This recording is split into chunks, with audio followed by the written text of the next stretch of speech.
ಅಗ್ನಿ ಊಟ ಮಾಡದೆ ಎದ್ದು ಹೋಗಲು ಮುಂದಾದಾಗ, ಅಗ್ನಿ, ನನಗೆ ಹಸಿವಿಲ್ಲ, ನೀನು ಊಟ ಮಾಡಿ ರೂಮ್ ಬಾ, ಕೇಳಿಸ್ತಲ್ವಾ?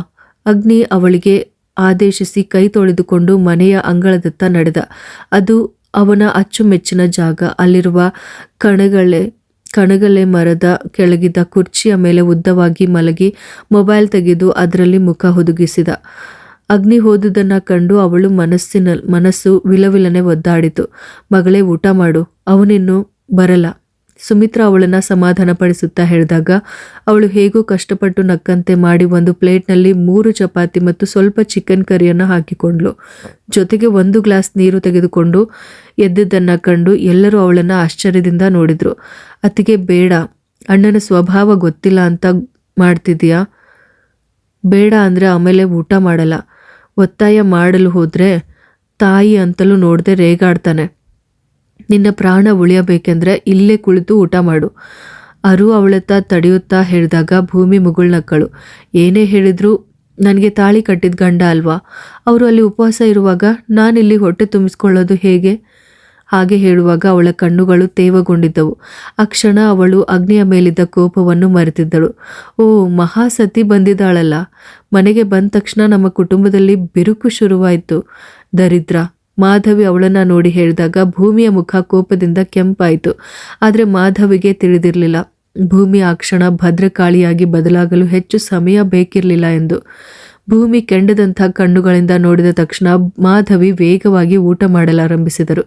ಕುಟುಂಬದಲ್ಲಿ ಬಿರುಕು ಮೂಡುತ್ತಿರುವುದು ಯಾರು ಅಂತ ಅತ್ತೆ ನೀವೇ ಒಮ್ಮೆ ಯೋಚಿಸಿದ್ರೆ ಅರ್ಥ ಆಗುತ್ತೆ. ಆಮೇಲೆ ನೀವು ಹೀಗೆಲ್ಲ ಹೇಳಿದ್ರು ನಾನು ಉತ್ತರಿಸದೆ ಸುಮ್ಮನಿರುವುದು ಯಾಕೆ ಗೊತ್ತಾ?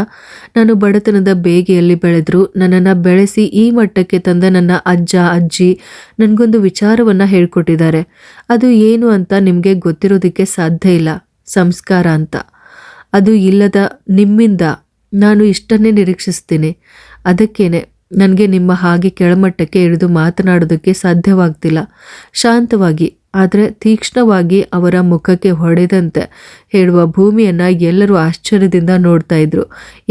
ನಾನೇನು ಅಂತ ನಿನಗೆ ಗೊತ್ತಿಲ್ಲ. ಮಾಧವಿ ಹಾರಿ ಎದ್ದ ತಕ್ಷಣ ಆದಿ ಭೂಮಿಯ ಮುಂದೆ ಅಡ್ಡಲಾಗಿ ನಿಂತ.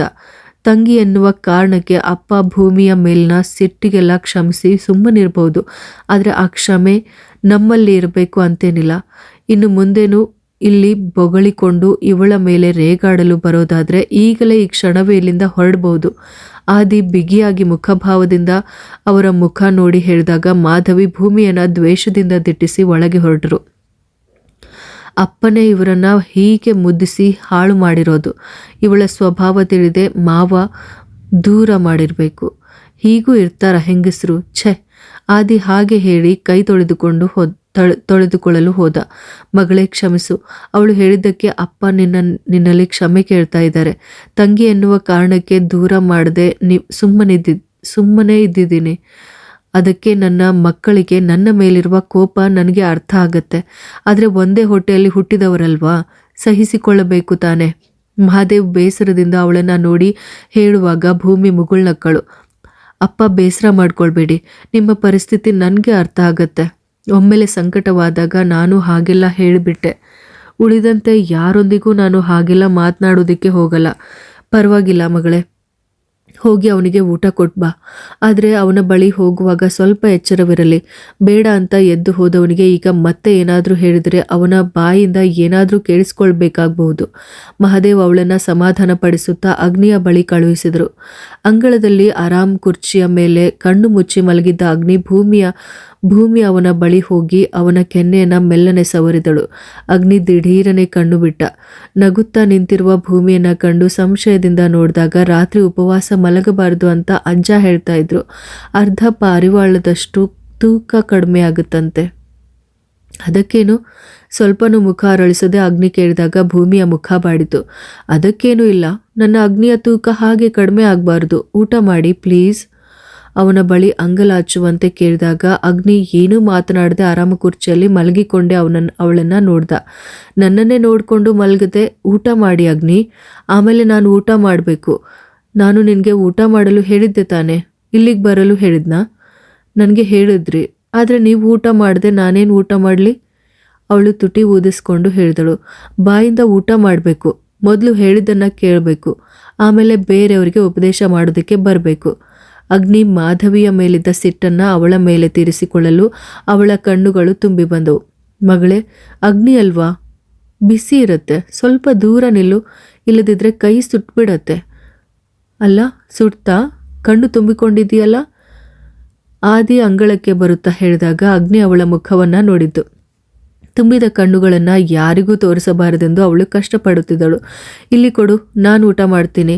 ಅವನು ಪ್ಲೇಟ್ಗಾಗಿ ಕೈ ಚಾಚಿದ ತಕ್ಷಣ ಅವಳು ಅಗ್ನಿಯ ಮುಖವನ್ನು ನೋಡದೆ ಅದನ್ನು ಕೊಟ್ಟು ಬೇಗನೆ ಎದ್ದು ಹೋದಳು. ಪಾಪ, ನೀನು ಕೊಟ್ಟ ಮಾತಿನ ಉಳಿದ ಭಾಗವನ್ನು ಅತ್ತೆಗೆ ಕೊಟ್ಟು ಆಮೇಲೆ ನಿನ್ನ ಬಳಿಗೆ ಬಂದ್ಲು ಅವಳು. ಆದಿ ಹೇಳಿದ್ದನ್ನು ಕೇಳಿ ಅಗ್ನಿ ಅವಳು ಹೋದ ದಾರಿಯನ್ನೇ ಆಶ್ಚರ್ಯದಿಂದ ನೋಡಿದ.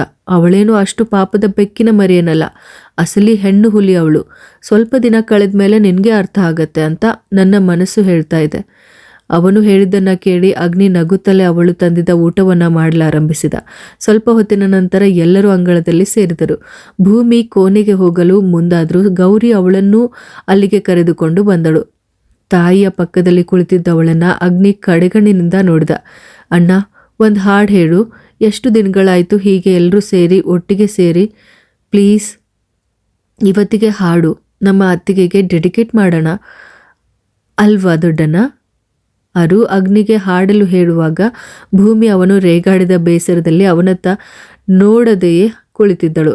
ಅದು ನಿಜ, ಮದುವೆ ಆದಮೇಲೆ ಮೊದಲ ಬಾರಿಗೆ ನಾವಿಲ್ಲಿ ಸೇರಿದ್ದೀವಿ, ಹಾಗಾಗಿ ಇವತ್ತಿನ ಹಾಡನ್ನು ಭೂಮಿಗೆಂದೇ ಡೆಡಿಕೇಟ್ ಮಾಡಬೇಕು. ಅಗ್ನಿ, ಆದಿಯು ದನಿಗೂಡಿಸಿದಾಗ ಅವನು ಭೂಮಿಯನ್ನು ಒಮ್ಮೆ ನೋಡ್ದ. ಅವಳು ಆ ಕಡೆ ತಿರುಗಿ ಕೂಡ ನೋಡ್ತಾ ಇರಲಿಲ್ಲ. ಅಗ್ನಿ ನಗುತ್ತಲೇ ಆದಿಯ ಮೈ ಮೇಲೆ ಒರಗಿದ. ಸಾರಿ ಅಣ್ಣ, ಇವತ್ತಿನ ಹಾಡು ನಮ್ಮ ಹೊಸ ಸೊಸೆ ಹಾಡುತ್ತಾಳೆ. ಅಣ್ಣ ಹೇಳಿದರೆ ಅವಳು ಕೇಳೇ ಕೇಳ್ತಾಳೆ. ಕಾಲೇಜ್ನಲ್ಲಿ ಹೆಸರುವಾಸಿಯಾದ ಗಾಯಕಿಯ ಮುಂದೆ ನನ್ನ ಹಾಡು ಯಾವ ಲೆಕ್ಕ? ಅಗ್ನಿ ಹೇಳಿದ್ದನ್ನು ಕೇಳಿ ಅವಳ ಕಣ್ಣುಗಳು ಅರಳಿದವು.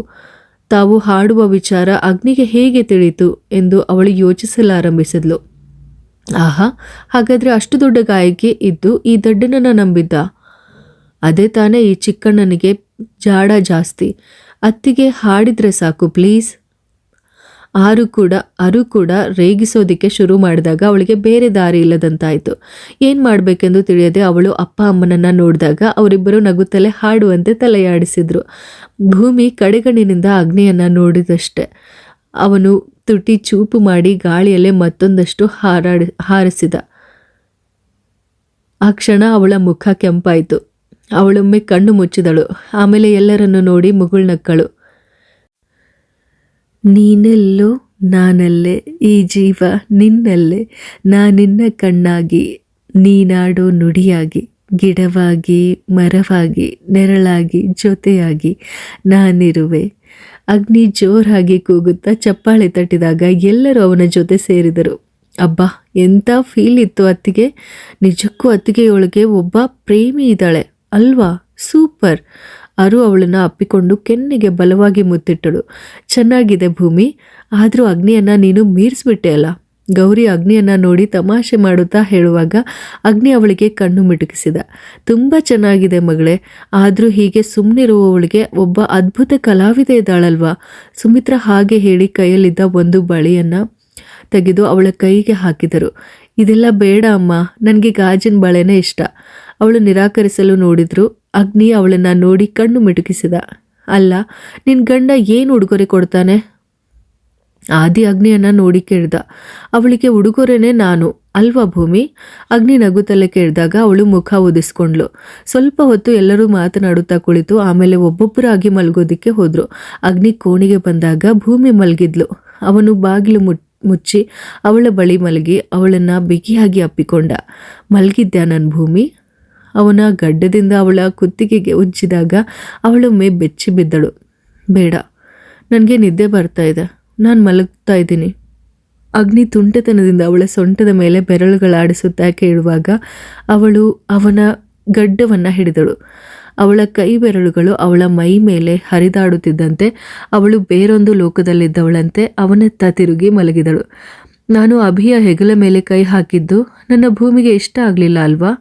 ಅವನ ಪ್ರಶ್ನೆಗೆ ಉತ್ತರಿಸದೆ ಅವಳು ಆ ಎದೆಯ ಮೇಲೆ ಮುಖ ಒದಗಿಸಿ ಮಲಗಿದಳು. ಭೂಮಿ, ಹಾಂ, ನಾನು ಕೇಳಿದ್ದು ಕೇಳಿಸ್ತಾ ಇಲ್ವಾ ನಿಂಗೆ? ನನ್ನ ಸಮಯದಲ್ಲಿ ಬೇಡವಾದ ವಿಚಾರಗಳ ಬಗ್ಗೆ ಯಾಕೆ ಮಾತನಾಡಬೇಕು? ಅವಳು ಮೆಲ್ಲನೆ ಹೇಳಿದ್ದನ್ನು ಕೇಳಿ ಅಗ್ನಿ ಅವಳ ಹಣೆಯ ಮೇಲೆ ಮುತ್ತಿಟ್ಟ. ನನ್ನ ಮೇಲೆ ನಂಬಿಕೆ ಇದೆನಾ? ನನಗೆ ನಿಮ್ಮ ಮೇಲೆ ಮಾತ್ರನೇ ನಂಬಿಕೆ ಇರೋದು. ಅವಳು ಹಾಗೆ ಹೇಳಿ ಕಣ್ಣು ಮುಚ್ಚಿದಾಗ ಅಗ್ನಿ ಅವಳನ್ನು ಬಿಗಿಯಾಗಿ ಅಪ್ಪಿಕೊಂಡ. ನಿದ್ರೆ ಬರ್ತಿದೆ ಅಗ್ನಿ, ಸುಸ್ತಾಗ್ತಿದೆ, ಮಲ್ಗು. ತಲೆಯ ಗಾಯ ನೋವಾಗ್ತಿದೆನಾ? ಹಾಂ. ಅವಳು ಹಾಗೆ ಹೇಳಿ ಅವನ ಬರೀ ಎದೆಯ ಮೇಲೆ ಮೂಗಿನಿಂದ ಉಜ್ಜಿ ಮುಖ ಹುದುಗಿಸಿ ಮಲಗುತ್ತಲೇ ನಿದ್ದೆ ಹೋದ್ಲು. ದಿನಗಳು ಕಳೆದವು. ಅಗ್ನಿಯ ಮದುವೆ ದಿಢೀರನೆ ಆಗಿದ್ದರಿಂದ ಮಹಾದೇವ್ ತಮ್ಮ ಸಂಬಂಧಿಕರನ್ನ ಮತ್ತು ಕೆಲವು ಸ್ನೇಹಿತರನ್ನ ಕರೆದು ಒಂದು ರಿಸೆಪ್ಷನ್ ಮಾಡಬೇಕಂತ ನಿರ್ಧರಿಸಿದ್ರು. ಇಂದು ಆ ರಿಸೆಪ್ಷನ್.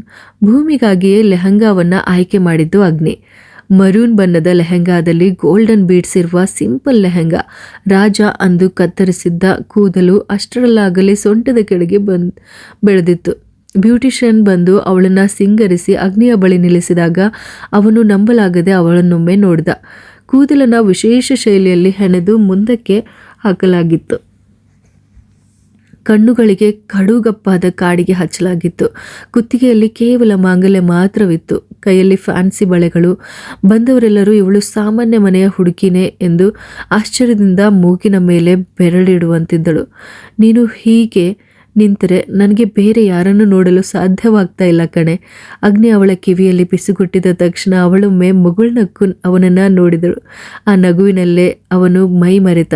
ಭೂಮಿ, ನಾವು ಕೋಣೆಗೆ ಹೋಗೋಣವಾ? ಅಗ್ನಿ ತುಂಟತನದಿಂದ ಕೇಳಿದ ತಕ್ಷಣ ಅವಳು ಯಾರೂ ನೋಡದಂತೆ ಅವನತ್ತ ಕಣ್ಣರೊಳಿಸಿದಳು. ಕೇಕ್ ಕತ್ತರಿಸಿದ ನಂತರ ಅಗ್ನಿ ಅವಳ ಬೆರಳಿಗೆ ತನ್ನ ಹೆಸರಿರುವ ಉಂಗುರವನ್ನು ತೊಡಿಸಿದ.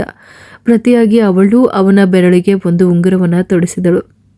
ಭೂಮಿಯ ಕಡೆಯಿಂದ ತಾತ, ಅಜ್ಜಿ, ಭಾಸ್ಕರ್ ಮತ್ತು ಶ್ರೀಯ ಅಪ್ಪ ಅಮ್ಮ ಬಂದಿದ್ರು. ಅವರಿಂದ ಭೂಮಿಗೆ ಸಣ್ಣ ಪುಟ್ಟ ಉಡುಗೊರೆಗಳು ಕೂಡ ಸಿಕ್ಕಿದ್ವು. ಕಾರ್ಯಕ್ರಮ ನಡೀತಾ ಇರಬೇಕಾದ್ರೆ ಅಭಿರಾಮಿ ಮತ್ತು ಅವಳ ಕುಟುಂಬದವರು ಅಲ್ಲಿಗೆ ಬಂದರು. ಅಭಿರಾಮಿಯ ತಂದೆಗೆ ಆರಂಭದಲ್ಲಿ ಅಗ್ನಿಯ ಮೇಲೆ ಕೋಪವಿದ್ರು. ನಂತರ ವಿಧಿಯನ್ನು ನಂಬಲು ಪ್ರಯತ್ನಿಸಿದರು. ಆದರೆ ಸೌಮ್ಯ ಮತ್ತು ಅಭಿ ಮಾತ್ರ ಅದಕ್ಕೆ ತಯಾರಿರಲಿಲ್ಲ. ಸುಧೀಂದ್ರ ಅಗ್ನಿಯ ಬಳಿ ಬಂದು ಮಾತನಾಡುವಾಗ ಅವನು ಮರ್ಯಾದೆಯಿಂದಲೇ ಅವರೊಂದಿಗೆ ಮಾತನಾಡಿದ. ಅವರೊಂದಿಗೆ ಸೌಮ್ಯ ಮತ್ತು ಅಭಿ ಫೋಟೋ ತೆಗೆದುಕೊಳ್ಳಲು ನಿಂತಾಗ ಅಭಿ ಅಗ್ನಿಯನ್ನ ಸಿಟ್ಟಿನಿಂದ ನೋಡಿ ಕೈಯಲ್ಲಿದ್ದ ಬ್ಯಾಗನ್ನು ಕೆಳಗಿಟ್ಟು ಫೋಟೋಗೆ ಪೋಸ್ ಕೊಟ್ಲು. ಅವರು ಸ್ಟೇಜ್ನಿಂದ ಕೆಳಗಿಳಿದು ಹೋಗುವಾಗ ಅಭಿರಾಮಿಯ ಅಗ್ನಿಯನ್ನ ತಿರುಗಿ ನೋಡಿ ನಕ್ಕಾಗ ಅವನು ಮುಗುಳ್ನಕ್ಕ. ಸಮಯ ಉರುಳುತ್ತಿತ್ತು. ಭೂಮಿ ಫೋಟೋ ತೆಗೆದುಕೊಳ್ಳುವಾಗ ಕಾಲಿಗೆ ಏನೋ ಕಚ್ಚಿದಂತಾಗಿ ಕಾಲನ್ನು ಕೊಡವಿದಳು. ಏನಾಯಿತು? ಏನಿಲ್ಲ ಅಗ್ನಿ. ಅವಳು ಕಾಲನ್ನು ಕೊಡವಿಕೊಂಡು ಸ್ಟೇಜಿನ ಮೇಲಿದ್ದ ಅತಿಥಿಗಳೊಂದಿಗೆ ಫೋಟೋಗೆ ಪೋಸ್ ನೀಡಲು ನಿಂತಿದ್ದಳು. ಇಬ್ಬರಿಗೂ ಸುಸ್ತಾಗಲಾರಂಭಿಸಿತು. ಇದು ಯಾವಾಗ ಮುಗಿಯತ್ತೆ ಅಗ್ನಿ? ಜನರು ಇನ್ನೂ ಬರುವುದಿದೆ ಭೂಮಿ, ನನಗೆ ಸುಸ್ತಾಗ್ತಿದೆ. ಅವಳು ಹಾಗೆ ಹೇಳಿ ಸ್ವಲ್ಪ ಹೊತ್ತು ಕುಳಿತಳು. ಅಗ್ನಿ, ನನ್ನ ಫ್ರೆಂಡ್ಸ್ ಹೋಗ್ತಾರೆ, ನೀನು ಸ್ವಲ್ಪ ಅಲ್ಲಿಗೆ ಬಾ. ಭೂಮಿ, 5 ನಿಮಿಷ ಮಗಳೇ, ಇವನು ಈಗಲೇ ಬರ್ತಾನೆ. ಆದಿ ಹಾಗೆ ಹೇಳಿ ಅಗ್ನಿಯನ್ನು ಕರೆದುಕೊಂಡು ಹೊರಗೆ ಹೋದಾಗ ಅವಳು ಬೇಸರದಿಂದಲೇ ಕುಳಿತಿದ್ದಳು. ಮಧ್ಯದಲ್ಲಿ ಅರುಂಧತಿಯ ಫ್ರೆಂಡ್ಸ್ ಬಂದು ಅವಳನ್ನು ಮಾತನಾಡಿಸಿದ್ರು. ಏನೇ ಇದು, ಇಷ್ಟೊತ್ತು ನಿಲ್ಲಿಸಿ ಅವಳ ಪ್ರಾಣ ತೆಗಿತಾ ಇದ್ದೀರಲ್ಲ ಎಲ್ಲರೂ ಸೇರಿ. ಅಗ್ನಿ ಹಿಂತಿರುಗಿ ಬಂದು ಅವಳ ಬಳಿ ನಿಂತು ಹೇಳುವಾಗಲೇ ಭೂಮಿ ದಿಢೀರನೆ ಸುಸ್ತಾಗಿ ನೆಲಕ್ಕೆ ಕುಸಿದು ಬಿದ್ದಳು. ಭೂಮಿ, ಅಗ್ನಿ ಕಿರುಚುತ್ತಾ ಅವಳನ್ನು ಅಪ್ಪಿಕೊಂಡಾಗ ಅವಳ ಕಣ್ಣುಗಳು ಮುಚ್ಚಿಕೊಳ್ಳಲಾರಂಭಿಸಿದವು. ಈ ಥರದ ಮತ್ತಷ್ಟು ಇಂಟ್ರೆಸ್ಟಿಂಗ್ ಕತೆಗಳನ್ನು ನಾನು ನಿಮ್ಮ ಮುಂದೆ ತಗೊಂಡು ಬರ್ತೀನಿ. ಹಾಗಿದ್ರೆ ಮಿಸ್ ಮಾಡದೆ ನಮ್ಮ ಯೂಟ್ಯೂಬ್ ಚಾನಲ್ ಕಥಾಸಾಗರ ಯೂಟ್ಯೂಬ್ ಚಾನಲ್ನ ಇವತ್ತೇ ಸಬ್ಸ್ಕ್ರೈಬ್ ಮಾಡ್ಕೊಳ್ಳಿ. ಹಾಗೆ ಕತೆ ಇಷ್ಟ ಆಗಿದ್ರೆ ಲೈಕ್ ಮಾಡಿ. ಹಾಗೆ ನಿಮ್ಮ ಫ್ರೆಂಡ್ಸ್ ಹಾಗೂ ಫ್ಯಾಮಿಲಿಗೆ ಇವತ್ತೇ ಶೇರ್ ಮಾಡಿ. ಧನ್ಯವಾದಗಳು.